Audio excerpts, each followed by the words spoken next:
So, Brevin Knight, I was going to start today's show. Brevin Knight, that's me, huh? Yes, that's Oh, I you. like that, okay. I was going to start today's show by talking Grizzlies and saying, Vince Williams Jr., what's he going to be? What do we expect in this year after last year? And then he got hurt, so I scrapped that. And then we saw Gigi Jackson yesterday, of course, at Media Day. He's hurt. We knew that. We knew that. Right. Okay, that's fine though. We even talked about it. Hey, at least it happened early, Yes. right? Yes. And then Zach Kleiman announces that Cam Spencer's got an sprained ankle. Okay, that's fine. Whatever. Two-way guy, South Haven. Too bad for the hustle, if it's a bad ankle sprain. But okay, whatever. It's still early though. Yeah, still early.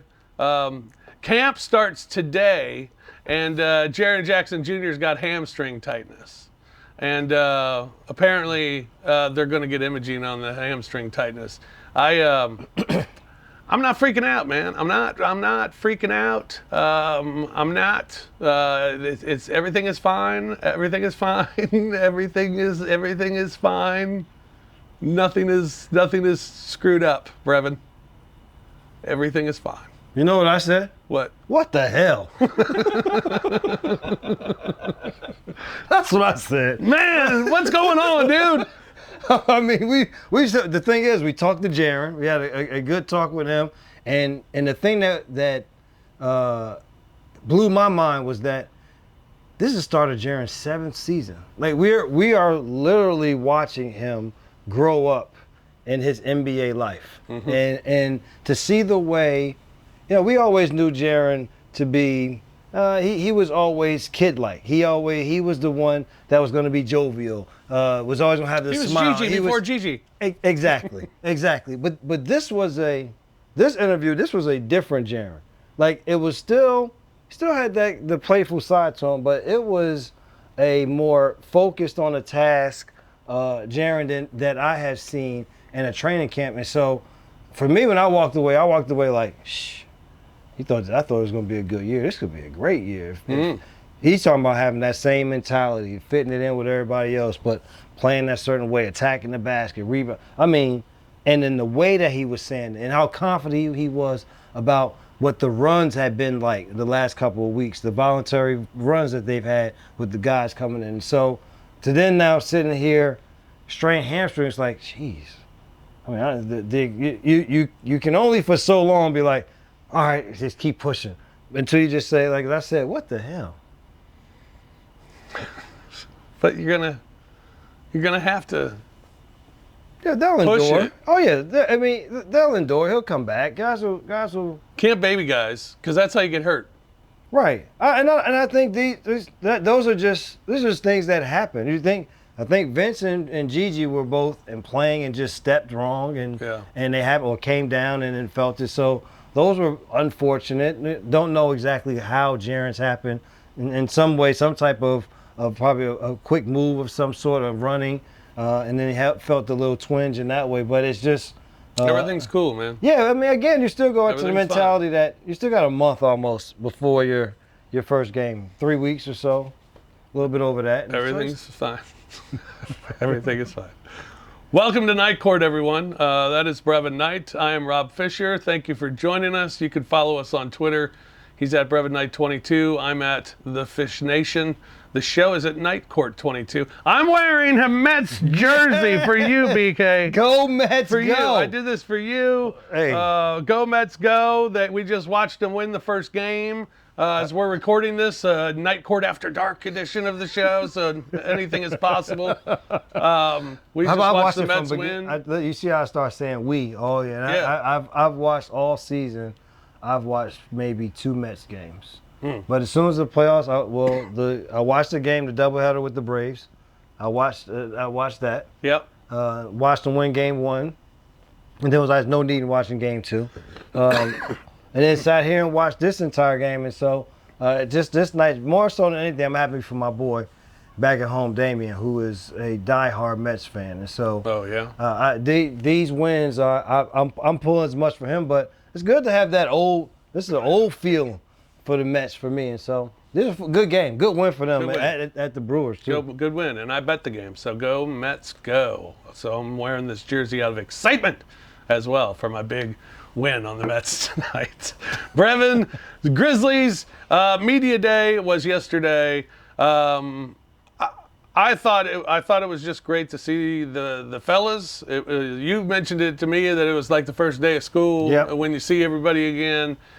So it felt that way. I was also excited just to see Ja and hear Ja talk to the media. I was unfortunate. I didn't see him. I didn't get a chance to see Ja. I didn't see Zach Edey. I didn't see Vince. And I saw Zach Edey too. Zach Edey's all about ball, man. It's all about team ball too. It's not about me. It's not about what I can do. It's about team ball. And it was interesting when he was asked, what he thinks. Are there some things that he can surprise him? And he says, I think I always can do things that'll surprise me. He's like, I don't think I know exactly how much I can do. You think about coming from the Purdue program, that's the mentality at which they played. Yeah. But then also, he wasn't a player who was heralded from a young kid growing up. I mean, he went into college as a project. Right. And then just continued to work himself into the position that he did, being a two-time player of the year, being the most dominant player in college basketball, has an opportunity to have that same type of dominance at the position here in the NBA. And so because of his size and stature and what he knows and understands about the game, hey, listen, I'm going to tell y'all right now for tonight, for all those that are watching, you're going about to see the one thing that I do not do well with are bugs. And before we started to do this, and they said night court after dark, the first thing went through my mind was wear a long sleeve shirt and some sweatpants so that you do not be flying that bugs, swatting that bugs the entire time. But you're going to catch my eyes. It just happened. It was amazing. You're going to catch my eyes flutter. But, oh, shucks, there's a big moth. But yeah, he's... It's gonna be exciting to see. What is? Did you know what we're talking about? Not at all. Oh, step on it. Step on it. Why are you stepping on my shoe? Your foot. Oh, no. Take this. It was great to see. It was great to see Desmond Bain as well. As Desmond Bain is healthy. He just got married. Yep. And as I said last week, the pictures on Instagram are beautiful from the wedding. It looked like it was wonderful. Yahoo Sports did a top. Here's my list of the week for you. I like that. This is gonna start being a weekly thing. We're gonna do a list each week. Yeah, because it's easy to steal material from other people. That's exactly what I'm doing. Yahoo Sports top 30 number 3 options in the NBA. Top 30 number 3 options. Number 3 options in the NBA. Okay. Number 1, they have Paul George, Philadelphia 76ers. He's their third option. Yeah, I mean Tyrese Maxey has elevated himself into that stratosphere with the way that he's played. So, yeah, and listen, I'm trying to tell you, I think it's the reason why Paul George made the move was because he gets an opportunity to go to a team where the spotlight is not always on what he does, and when they need it, he provides it. It will be magnified that much more. Right. But if it doesn't happen, well, that wasn't who this was all predicated on being on. I think I can't argue with Paul George being number 1. I think that's a good No, heck no. Number 2, Rudy Gobert of the Timberwolves. Now, this list was done before the trade. Right. So you replace Cat with Julius Randle.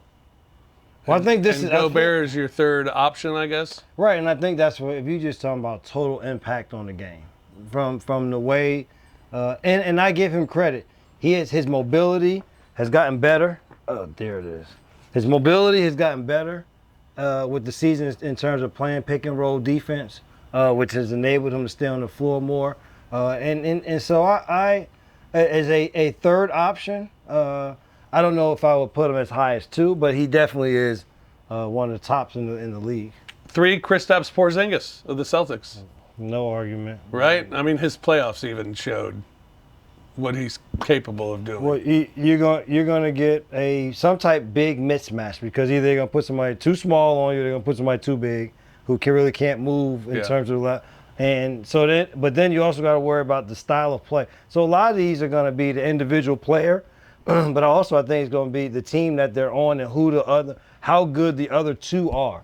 And for him, Jaylen Brown and Jason Tatum are so good, and their offense, the way they move and play, combined with what his skill is, definitely and that's a good position for him. Number 4, Chet Holmgren, Oklahoma City Thunder. I guess my question would be, who's number 2? J-Dub is one of the Williams. Jalen Williams? Jalen Williams. Really? I guess they would say, of course, SGA, and then I said Jason. Jalen Williams would be, I guess they would call him the second. There could be nobody else. And so if you put Chet Holmgren as their third option, then he's Wasn't that high? worthy of being. Right, you think Chet Holmgren was going to be very similar to what we see the Wembanyama do in San Antonio, and especially with them getting Hartenstein from the Knicks. Yeah. That'll allow him to move to the 4. Now you'll be able to see all the things they does out on the floor. Because the thing about it, if you watched the highlights of what he was doing when he was in high school he was doing, it was a bunch of ball handling and things on the perimeter and dominating inside. So I think you're about to see the doors be opened a little bit more for his game. Interesting. Number 5, Desmond Bane of the Grizzlies. Can't argue that. Not at all, but you know what it tells me? It also says, number 1, how he's ascended, but the way in which they view Jaren Jackson Jr. and what his game has looked like. Because around these parts, you would have said that a second go-to option before last season was Desmond Bane. Yeah. Before you say you'll go and play through Jaren because you didn't see enough of it, but you saw the progression of Dez and with the ball in his hands. But what you saw from Jaren, what he's capable of doing, with last season, you put some more talent around with that same mentality. But Dez is definitely top 5. The next 5 are Evan Mobley, Cleveland, DeMar DeRozan. Forgot he's in Sacramento. That's a big move for Sacramento's that next. Like we talked to these small market teams who done a good job with grooming their young guys and just adding some pieces. Sacramento with some stability in their front office, whatever, and Mike Brown at the front at being their head coach. Now that stability is there, and they got to start. Yeah, I think. I mean, that's why the West is going to be so tough. Yeah. Mikal Bridges at number 8 of the Knicks, Draymond Green 9, and Miles Turner of the Pacers at number 10. And then you get to some which feel like a lot of bad teams, except a couple of good teams. I mean, one in particular, the Denver Nuggets. That's Michael Porter Jr. down at 18. But their first 2 are so good. Right, but here's the other thing. To me, you know who I'm gonna compare Michael Porter Jr. to, my boy, who was with Philly. I think he's back in Detroit now. Who? Tobias Harris. Oh, Tobias, not Tobias Harris again. I'm gonna tell you, Michael Porter Jr. is hinging on that board. And the thing about it again is, like we laughing. It's not it's the thing is like dudes are like you see that you're that good. It's just like impact the game more on a regular basis. Yeah. All right. Well, there you go. Those are the only exciting ones there. All right. Some other NBA news. Well, the trade with Julius Randle. He goes from Minnesota, or goes from the Knicks to Minnesota. Minnesota sends Karl Anthony Towns to New York. Dante DiVincenzo as well in that deal, going to Minnesota. Just on the surface, what do you think of the deal? Because I looked at the trade and I was like, oh, okay. I don't know who won the deal. I don't think anybody won. I think both teams benefited. Moved on? Yeah, but both moved on, but also benefited from the deal. I think from the Timberwolves side of it, they were going to start to run up against money problems with their roster, and so eventually you're going to have to make some hard choices. And I think that choice was what they did, was moving towns in that situation. And so the Knicks are you look at their team and you say, okay, can you find some more dynamic people on the offensive end? And I mean, that's what, if you get Karl-Anthony Towns to play the way that he played last year, which was he played inside, put the ball on the floor. He didn't just stand at the three-point line and cast, but he still took those shots because that's still part of his game and what he does. Then I think it gives them just a little some more that's dynamic on the offensive side. Yeah. Vince Carter announced by the Raptors that they'll finally retire his jersey number. No, that's long overdue. Vince was at an event in Toronto, and Masai Ujiri, am I saying Ujiri. that? Ujiri, thank you. I got you. At least I got his first name right. Masai Ujiri. He was there, and he announced that was going to happen, and Vince was like overcome with emotion. It was a Did pretty he cry? it was a pretty neat moment. Oh man, I didn't see it. As soon as we get done, I'm calling You'll have to him. check it out. No, I'm not checking him out. I'm calling him. Like, he was crying. Like, was it snot coming out? Crying, I couldn't see if there was snot coming out. I couldn't see tears, but he was bent over, hands over eyes. What are you gonna say to him? And then he wiped his eyes. Yeah, what are you gonna say to him? I just want to see what Hey. it was. I just want. I've never seen him be emotional to that Yeah. extent. Yeah. I mean, he's the most right here person I've met, and we played a lot of golf. And he's played some good golf and some bad golf. And I'm not that way. No. Yeah, you know I got peaks and valleys. Yeah, kind of like you are with bugs. Those are nothing but peaks to destroy bugs. Yeah. Also in the NBA, so sad news this week. Dikembe Mutombo passing away at the age of 58 due to brain cancer. It was amazing to me because the first thing I thought of when I was getting ready for the show was, did Brevin play with him? And I was like, how many years did Brevin play with him during his career? Because I remember he's played since I've worked in the NBA. He played like years before your career began. Yes. And finished, I think, the same year. Same year. Yeah. How about that? And we played together for half a season. Yes. And where? In Atlanta. In Atlanta. And the biggest thing I took, before I even got the opportunity to play with him, I knew all about who he was. And watching him at Georgetown play, and to me it was just amazing for someone you watch almost learn the game on the job. And that's pretty much what he was doing at Georgetown. And John Thompson saw something in him, but he saw also how he was going to affect the world before everyone else. And that's what he talked about. As much as what he was going to do on the floor, he talked about the humanitarian. And so when I got to Atlanta, you felt that aura and presence with him being there. It was almost like when you're younger and you're around a parent and you know that you're doing something wrong and you take that look like, oh shit, I'm in trouble. That was or you have the feeling of you don't want to disappoint them. Mm-hmm. That was the way that he made you feel when you would come around. Like you didn't want to. You wanted to show that you were doing something positive because he was always that way. Right. And so it was for me. It's very sad to hear, but I was blessed to have the short time that I did to be around him. In your career, did he ever block you? We played enough times that he probably didn't. I knew exactly where he was. So, and I know you like stealing the ball from big men when they hold it down low. Did you ever take it away from them? Every big man that I've played against, I've stolen the ball from at some point in time. But I can tell you that every big man I played against, they have not blocked my shot.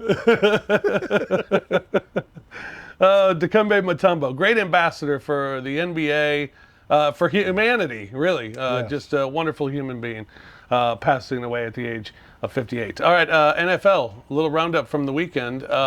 Sam Darnold. We talked about this earlier today. I was talking with Len Whitaker and John Roser. We had this discussion. As a fan of the Vikings, How long you still waiting before you buy that Sam Darnold jersey? You can get it for this year. To me, Sam Darnold is like I'm waiting another month. you can wait. Here's the thing: Sam Darnold is a batch of these quarterbacks who, for 1 or 2 seasons, or for 10 to 14 games, you're like, oh, this dude is really good. Mm-hmm. Damn, why he didn't work here? Why he didn't work there? And then you get to like the second season or into that, and then you're like, oh, I see why. So enjoy right now, and this can be a season-long thing. They can have enough pieces around it, but to me, I think you can get it for now and enjoy it. Why not? It's going well. He's the odds-on favorite to win the MVP. The MVP, Sam Darnold. Oh, New They've York been an Jets? underdog 4 times this season, and they've won all 4 games. They're favored this week against the New York Jets.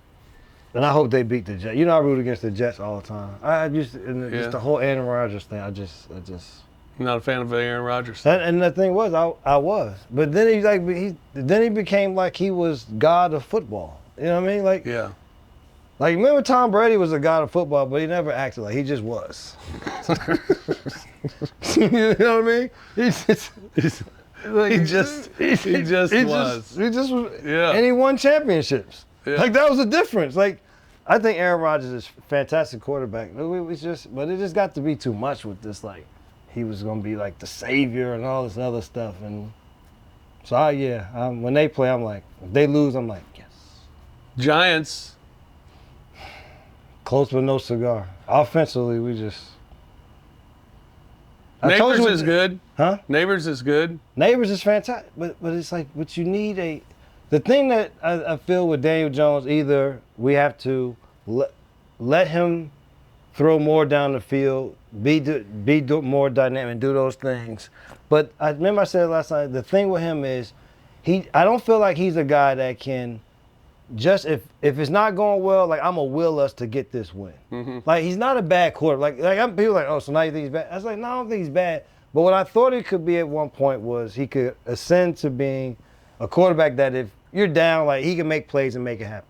I just don't. I don't know if it's enough between the play calling and the ability. If he has that it factor to do more. Will Levis of the Titans is just so bad. So bad. Wow. That they won a game with Mason Rudolph as their quarterback because he just didn't screw up as bad as Levis. It was so bad. And then watching the Miami Dolphins, oh my God. What? Is Tua that good? Now all those people that would be like, oh, Tua, he really doesn't do much. All he does is jump there. And now you watch that team, it's like, the old Miami Dolphins. No, that's what they look like. They're horrendous. They look like pathetic. I mean, miserable. They looked like one of the worst teams in all of football. That's the Browns. That's pretty bad too. Yeah. What happened to Deshaun Watson? Maybe he just got beat down. It's just worn out. He's got too many aches. Aches and pains. No more massages. Needs them worked on. What? I'm just saying, maybe he's in a lot of pain. Baseball, we talked about the playoffs. What happened? Am I going to get in trouble for that one? No? I don't even know what you mean. So, just in case you do, I heard background laughing, so I was tickled too. Okay. We talked about the baseball playoffs. Other baseball news, sad news in baseball this week too. Another great, Pete Rose, passing away at the age of 83, I think it was. 83, yeah. I've worked with Pete in the mid-'90s for a couple of years when I worked at Sports Fan Radio Network in Las Vegas. And Pete Rose, he was really cool with all of us. We were young. I mean, I was in my mid-20s and living there, doing shows, working for a national network. And he treated all of us like we were colleagues. He treated all of us like we were friends. He hung out with us. had drinks with us, just had conversations with us. I mean, it couldn't have been more pleasant for a guy of his stature to do that with these young sportscasters. And I'm sure there were times where we were even like, man, it's Pete Rose, you know. Of course. I mean, and probably let it out in front of him. So for him to act like that, I'll never forget it. And so it's sad. It was sad news. I heard from all my friends from Las Vegas. I haven't heard from in years. They reached out, and we all started talking about Pete and the stories from Pete. And certainly we'll miss him. One of the great baseball players of all time. And as of 2 days ago, arguably was the greatest living player. And then the whole gambling thing, you know, it is what it is. And you can tell me he belongs in the Hall of Fame. You can tell me he doesn't belong in the Hall of Fame. I've heard that argument. I heard both arguments over and over for years. So it is what Still it doesn't is. take away how great of a baseball player he was. He's a great baseball player. So, for me, that's all I've. You know how my baseball is very limited. All I was going to be the highlights, what you heard about him. And so for his family, and same as for Dikembe Mutombo's family, you know, we send out our condolences. Sure. To them. Yeah, absolutely. So Pete Rose, the hit king. The hit king. I'll miss the hit king. All right. Caitlin Clark, her season's over. Came to a close. This is what happened to her in 2024. Okay? Okay. Became the NCAA all-time leading scorer, led Iowa to a national title game, named unanimous All-American, played in most watched women's college basketball game ever, got NIL deals with Gatorade, Nike, and State Farm, WNBA #1 overall draft pick, appeared on Saturday Night Live, released a signature basketball with Wilson, led the Fever to their first playoff in 8 years, and the WNBA's unanimous Rookie of the Year. Shout out Caitlin Clark, right? That's pretty unbelievable. And she did all of that under scrutiny. I mean, it's almost like when LeBron came into the league and had so much hype around him and what was going to happen and what he was going to do, and was able to live up to it on the court. She did it through college, and then she came into this first year, and not only individually, but she also affected her team, and so it's hey, listen, she had a bullseye on her back, and in all facets, you know, and every night she went out there and she performed. Yeah, pretty Give her impressive. credit. Pretty awesome, and the playoffs are great. We've been watching. I missed a couple games because I was in Chicago. Well, I don't know. I know Connecticut. No games tonight. Right, Connecticut beat Minnesota. I want to be tuned in and watch. I told you. I kept telling you all year. I was like, it's entertaining basketball. It's fun to watch. Yeah. And it started to get. Now this is that time where it all counts. It gets a little chippy and it's fun. Yeah, it's exciting. Yeah. You know, I was in Chicago for a wedding last week. Chicago's cool. It's a cool city. I mean, it's great. It's a lot of walking, but it's fun. The problem is when you have to drive. Yes. And Brevin, I told you, if I lived in Chicago, I'd be an ass all the time, because the way you have to drive, dude. I drove 1.6 miles. It took 18 minutes. Yes. And I was driving like a maniac. I was cutting people off. There was one stop where, you know, you're at the stoplight and people going the other way. It's green, but no one's moving, and they stop right in front of you. Yes. And then your light turns green, but you can't go because they're in front of you. Happened to me. Laid on the horn. Like, where were they going to go? Laid on the horn, and they looked horrified at me. And I laid on the horn, and I'm like, move! And I'm waving to them, screaming at them to move. Were you in the car by yourself? No, with the whole family. And they were like, what is wrong with you? That happens to me. And then I'm driving and cutting people off, because if you don't cut them off, and then you sit there and go, I'll just put my blinker on. Well, you're not going to get in. Yes. So you got to cut people off. And then there's so many people walking and they're just walking when they shouldn't be walking. And you're like, out of my way. It's just like, hey, there's the alarm. So yeah, it was, I became a crazy driver. That's my family says when I go back to Jersey. I become that way. I become a lot more aggressive with my driving, and I tell them it's like if you don't, then you'll be behind. Yeah. You'll be taken advantage of, and you're not going to take advantage of me while I'm driving. All right, that alarm means That's it. we got to wrap things up, because I have a tendency sometimes to just go on. We need the. Yeah, but I have a couple toasts. All right, I'm all for it. Toast to have you ever heard of Wally's? I have not. It's Buc-ee's of the North. There are only 2 of them. I was about to say. There's one in Pontiac, Illinois, which is the one I went to. It just happens to be in Pontiac, Illinois. And there's one in Fenton, Missouri, which is a suburb of St. Louis. Those are the That's it. That's the Midwest. Midwest, I guess, yeah. Buc-ee's in the Midwest. But it's the same deal.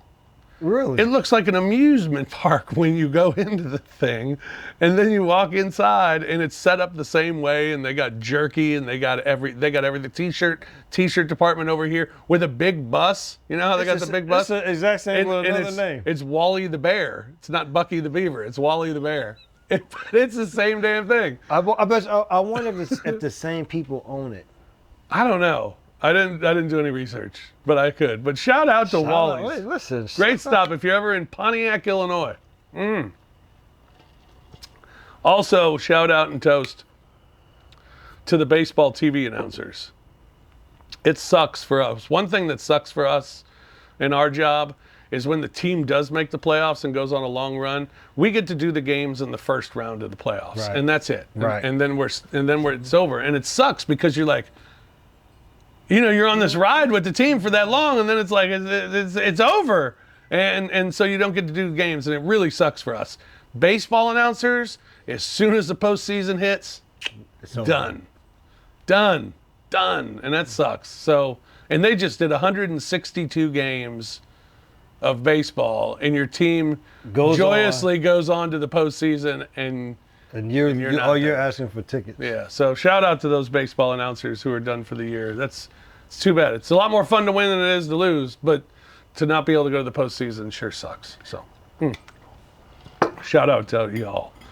All right, it's going to do it for us. It's a good time. We didn't kill too many bugs. I got one in the middle there. Well, I got attacked by one. I mean, I was talking about Dikembe, and the only thing that kept me going was I was talking about Dikembe. If it wasn't him, I might have let out a little. He would not have been proud of you. That's why I just looked down. It hit me. I said, "Ooh," and then I just kept it going. But yeah, he definitely would have. No. Yeah. No. Oh, Dikembe. All right, that's going to do it for us here on Night Courts. Thank you for tuning in, and if you're listening to the podcast, thank you. Tell your friends that they can tune in wherever you catch your podcast, but you can also watch this podcast each and every week on the Bluff City Media YouTube channel, and just search it and search Night Court, and boom, there you go. You got the show, and you can watch it each and every week as well. For Brevin, I'm Fish. Thanks for joining us. We'll talk to you again next week here on Night Court. Peace. Thank you for listening to the Night Court Podcast. If you enjoyed Rob and Brevin, hit that like button, subscribe to the Bluff City Media YouTube channel, and enjoy the content. We will see you back here next time.